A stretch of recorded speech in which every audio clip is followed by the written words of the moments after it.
Direct Marché, c'est l'ouverture de la Bourse de Paris. Le CAC 40 gagne 0,3% à 5466 points. Et nous retrouvons en duplex Christophe Douane, stratégiste marché chez Buy Trading. Bonjour Christophe. Bonjour Anne-Laure. Alors après une semaine un peu atone, est-ce que le CAC 40 va rester dans la même voie, dans l'attente de la Fed ou de la BCE, ou effectivement, comme on le constate ce matin, on repart un peu à la hausse? Comme vous le dites, on a eu une semaine dernière un petit peu atone. On a continué la consolidation, mais plutôt en latéralisation. On est coincé dans un range entre 5400 et 5500, 5410 et 5500.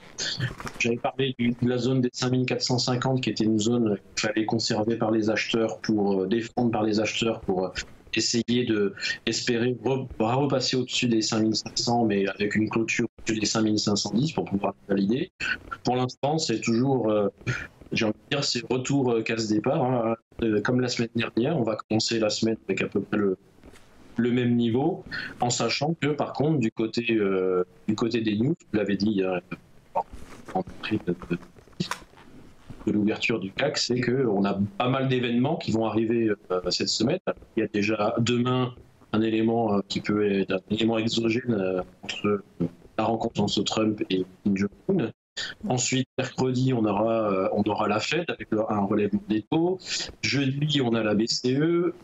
Vendredi, je crois qu'on a aussi un PPI. Donc, on a vraiment une semaine qui va être ponctuée d'éléments habituellement générateurs de volatilité. Donc, il va certainement falloir s'attendre à des mouvements un petit peu plus marqués que la semaine passée.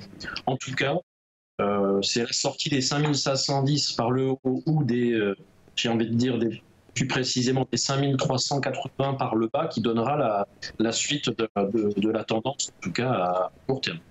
À votre avis, est-ce qu'il faut s'attendre à la même chose sur les marchés américains qui s'en sont un peu mieux sortis la semaine dernière puisqu'ils ont pris en moyenne 2%? Bon, je pense que ça va être à peu près du même acabit. Hein. Bon, le G7, ça a été un non-événement, visiblement.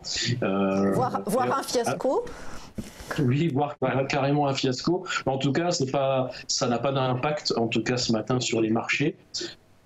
Certainement que la rencontre entre Trump et Kim va certainement temporiser aussi la volatilité et puis peut-être l'étaler tout au long de cette semaine avec les événements dont on vient de parler. Merci beaucoup Christophe Douane, stratégiste marché chez Buy Trading.